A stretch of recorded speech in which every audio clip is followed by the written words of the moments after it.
გამარჯობა ძვირფას საზოგადოება.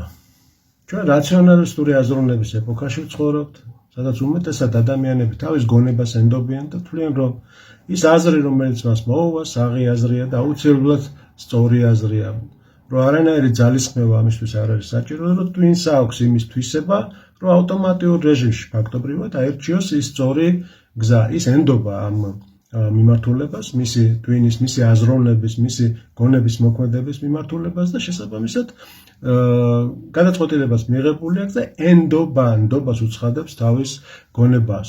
ქრისტიანული თვალსაზრისით ჩვენ ვიცით, რომ ადამიანის ბუნება ზოგადად დაცემულია ყველაფერი, მასში ის გონებაც, გულიც, ნებელობაც და შესაბამისად ადამიანს სჭირდება ბევრი შრომა, სულიერი თვალსაზრისით, რათა ებრძოლოს იმ დაცემულ ბუნებას და სწორედ ამ ბრძოლაში გამოიხატება ის სათნოებები, რომელზედაც საუბრობს ზოგადად სახარების სეულის სწავლება და წმინდა მამები. ჩვენ რას ხედავთ ახლა იმ დაცემის გამო ადამიანის გონება სულ და უფრო შორდება ღვთაებრივ წესრიგს, ის აღარ ღებულობს, ის თამაშობს ადამიანი, თუმცა მიუხედავად ამისა, ეს მკაფიოდ ჩანს უკვე საზოგადოებაში, რომ ადამიანის გონება ეს დაცემის გამო სულ უფრო მეტ ვოროტებას ირჩევს, ვოროტებისკენ არის მიდრეკილი და და ადამიანს გონია რატომღაც, რომ ყველაფერს რასაც აკეთებს, მაინც ეს არის სწორი.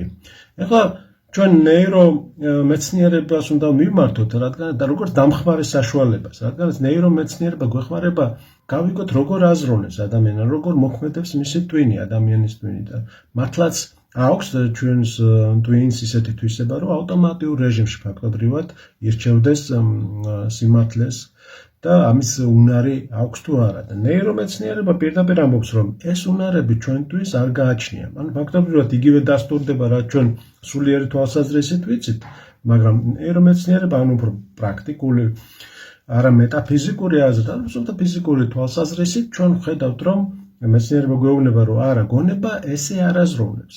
ადამიანი უფრო ირჩევს იმას, რაც უკვე გაკვალდული აქვს, ანუ რაზეც უკვე არაერთგზის უფიქრია, ის ერთგვარ გზას კვალავს, ასე რომ ვთქვათ, თავის ტვინში და შემდეგი გამიორების შემთხვევაში რაღაც საკითხზე რომ მიდის საუბარი, თუ ეს უკვე ესმა მას, ის ირჩევს სწორედ იმ ადვილ გზას, რომელიც უკვე აქვს მაგს გაკვალული. იმის მიუხედავად არის ეს აზრი სწორი თუ არა. ამრიგად მეცნიერები ამბობენ, რომ ჩვენი გონება, ანუ ადასტურებენ იმას, რაც ჩვენ სულიერი თვალსაზრისით ვიცით, რომ ჩვენი გონება არ ირჩევს ჭეშმარიტებას. ამრიგად, როდესაც ადამიანი ამბობს, რომ ეს ჩემი საღი აზრია და ეს ბუნებრივია, ასე რომ ვთქვათ, ეს უბრალოდ მისი ფანტაზიის ნაყოფია, ასე რომ ვთქვათ, და შეიძლება იყოს იქ ემთხოვოდეს სიმართლესაც და ჭეშმარიტებასაც ბუნებრივია, მაგრამ ჩვენ ზოგადად მოვლენაზე ვსაუბრობ და ზოგადად მიმართულებაზე, როგორ აზროვნებს ადამიანი და აქვს კი ამას საფუძველი სწორი, როგორც სულიერი თვალსაზრისით, ასევე სუფთა მეცნიერული თვალსაზრისითაც კი. ხომ? ამრიგად ჩვენ ვხედავთ, რომ ადამიანი ირჩევს იმას, რაც მას უფრო უიოლდება. იმიტომ მეცნიერები ამას ამბობს, ტვინი ესე მუშაობს, ტვინს არ სურს გონების დახარჯვა, ის ენერგიას, როდესაც ხარჯავს, იმისთვის დისკომფორტია, შესაბამისად ის ამ გზას არ ირჩევს, არამედ რაც გაკვალული აქვს, იმაში გრძნობს კარგად თავს და უცხადებს ნდობას, რწმენას სწორედ ამ მიმართულებას. ეხლა ჩვენ როდესაც ვსაუბრობთ ჩვენ ზოგადად პრობლემებზე, რომელიც არის ჩვენ საზოგადოებაში, აქ უკვე იკვეთება ეს პროპაგანდის მნიშვნელობაც, ტელევიზიების მნიშვნელობა, ზოგადად სოციალური ქსელების მნიშვნელობა, როგორ მოქმედებენ ამ ადამიანებზე, მის გონებაზე, რას ირჩევს ეს ადამიანი თავის ცხოვრებაში, სიმართლედ და სიცრუედ, როგორ ღებულობს ამ გადაწყვეტილებებს, ხო? ჩვენ სულიერად თვალსაზრისით წმინდა ეგნატე ბრანჩაინოვი ამბობს, რომ გონება არ ირჩევს სიმართლეს ჭეშმარიტებას ირჩევს ჩვენი გული. მაგრამ ჩვენ ასევე ვიცით, რომ სახარებიდან და წმინდა მამებიდან, რომ ჩვენი გულიც არის დაზიანებული და გულიდან გამოვალს, ხო? მრუშობანი, კაცისკვლანი და ასე შემდეგ, ეს მთელი ბოროტება, რომელიც არის ადამიანში, გამოდის გულიდან. ანუ ადამიანები, კერძოდ სულიერი თვალსაზრისით ბრძოლაში, როდესაც ერთვებიან, ბრძოლობენ როგორც იმ გონებრივ საწყისებთან ბოროტების, რომელიც არის და ასევე რაც თავარია გულში მიდის ეს ბრძოლა, რათა განიწმინდეს გული და სწორედ ნეტარია ის ადამიანი, რომელიც გულს განიწმენს და რაც უფრო განწმენს ამ თავის გულს, მით უფრო ნეტარი და წმინდანია ესეთი ადამიანი, ხო? მაგრამ აქ ჩვენ მივედით სხვა საკითხამდე.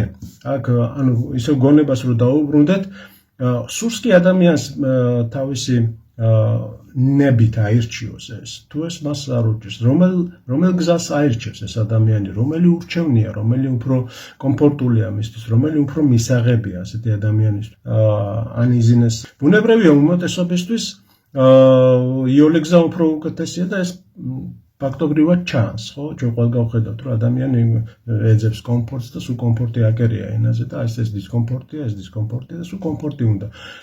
გარკვეულწილად ამ ქვეყნიურად ეს ყველაფერი გასაგებია, მაგრამ სულიერი თვალსაზრისით კომფორტთან დაკავშირებით ყოველთვის არის პირიქით დამოკიდებულება, რადგანაც ის ერთგვარი დისკომფორტი დელმონაზონი სერაფიმ როუზი იყენებს ამ ტერმინს, ხო? ეს ერთგვარი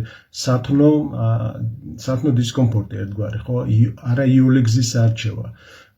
ამაზე ხშირად აკეთებდა აქცენტებს და ყველა წმინდა მამა ამაზე აკეთებს. ანუ გარკვეული ძალისხმევა უნდა მოხდეს. ანუ სახარებისეულად ეს ტერმინი არის სასופელი ღვთისა იძულების, ანუ ძალა უნდა დაატანო. აქ მოვიდივართ ჩვენ უმთავრეს საკითხამდე, ხო? როდის ატანს ძალას? თავის ნებელობას, გონებას, გულს, ადამიანი როდის ატანს ძალას, როდის ირჩევს როდის აკეთებს ამ სწორ არჩევას ამ შემთხვევაში, ხო? მაშინ გაიღვიძა მადლმა, ანუ ღმერთმა იმოქმედა, ბუნებრივია და უფრო სწორად თანხმობა მოხდა, მასაც ჰქონდა სიყვარული ამ ჭეშმარიტების მიმართ და შესაბამისად მან უკვე ესეთი გადაწყვეტილება, რომელიც დაკავშირებულია არა კომფორტთან, არამედ გარკვეულ ძალისხმევასთან, იმიტომ რომ იმ ტვინში გაკვალულ გზებს კი აღარ მიყვება, ანუ ახალი აქვს მაგს გასაკვალი და სწორედ აქ არის მისი ღვაწლი, გონებრივი ღვაწლი, ბუნებრივია და ვინც უღრმავდება ამ სულიერ ცხოვრებას, იქ არა მარტო გონებრივი, არამედ სხვა ღვაწლიც არის გასაკვირველი, ხო? ამიტომ ადამიანმა უნდა აირჩიოს ეს უპირველეს ყოვლისა, ეს ძალისხმევა, რომ გაარჩიოს ეს სიცრუე და ჭეშმარიტება, რომელიც უკვე დადგენილია, მას არაფრის შეცვლა არ უნდა, ის არსად არ წასულა, ის ჩვენს გვერდით არის.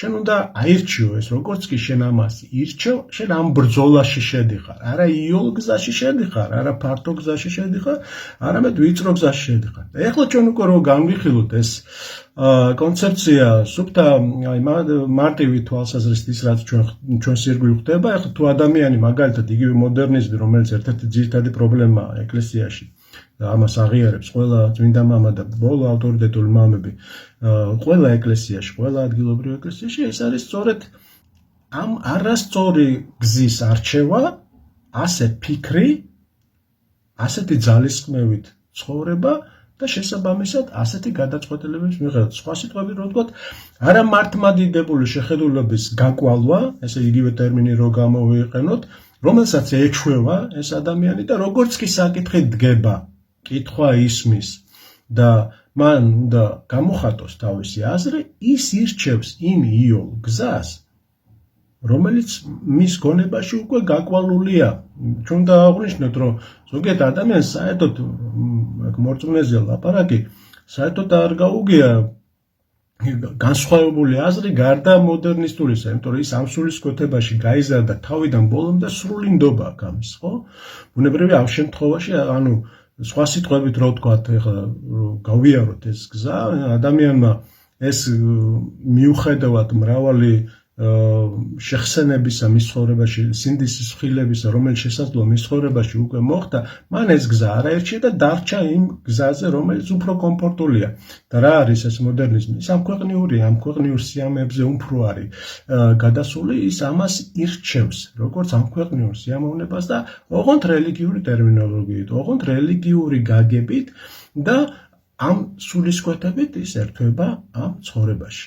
მაგრამ ჩვენ უფრო დადებითად რო განვიხილოთ ახლა ეს კონცეფცია, ხო? ტვინის ეს გონება, ან თუ გონება ირჩევს იმას, რომელიც უკვე გაკვალული აქვს, როგორც კი ადამიანი ირჩევს სწორ მიმართულებას, ანუ მან განსაზღვრა ეს ჭეშმარიტება, ის არჩევანს აკეთებს, სიყვარული აქვს მას ამ ჭეშმარიტების მიმართ, შემდეგ ძალისხმევა, შესაძლოა ბრძოლა სულიერი, ირჩევს ამ გზას და შემდეგ ამ გზას ერთგვარად კვალავს მის ცხოვრებაში, მის გონებაში, მის ნებელობაში, გადაწყვეტილებებში, ბრძოლაში, რომელიც მას შინაგანად გააჩნია და უყალიბდება და ეს არის სწორედ ის გამოსავალი და სწორი მიმართულება, რომელიც მართლმადიდებელ ქრისტიანს უნდა კონდეს. არა იული გზა, რომელიც ფართოა და მასიურია და მასობრივი აზრი და გინდა თუ არა, რადგანაც ბევრია ეს სწორია.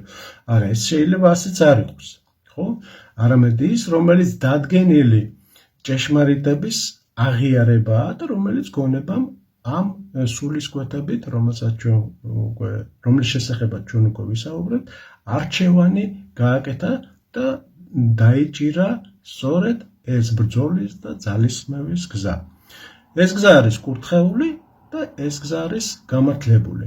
ამრიგად რო შევაჯამოთ, ხო, ზოგჯერ რატომ ვერ ხდება და ვერასდროს ვერ შევძლებ ადამიანებს შეაცვლევინო აზრი, ხო? იმიტომ რომ მან ეს უკვე აერჩია მყარად, ის ამაში კომფორტულად გრძნობს თავს და საერთოდ არაფრის შეცვლას შენ გინდა ჭეშმარიტება დაარქვი ამას, თუ გინდა ღვთაებრივი წესრიგი დაარქვი, რაც გინდა ის დაარქვი, ის არაპირებს ამის მიღებას და ის ვისშიც მადლმა იმოქმედა და ეს სწორი გადაწყვეტილება და ბრძოლა მოხდა, ის ირჩევს ამ სწორ გზას და ღმერთმა ყველანი გვატარა სწორედ ამ გზას და ეს უნარი მოგმადლოს ღმერთმა თითოეულ ჩვენთანაც. დიდი მადლობა ყურადღებისათვის და მომავალ შეხვედრამდე.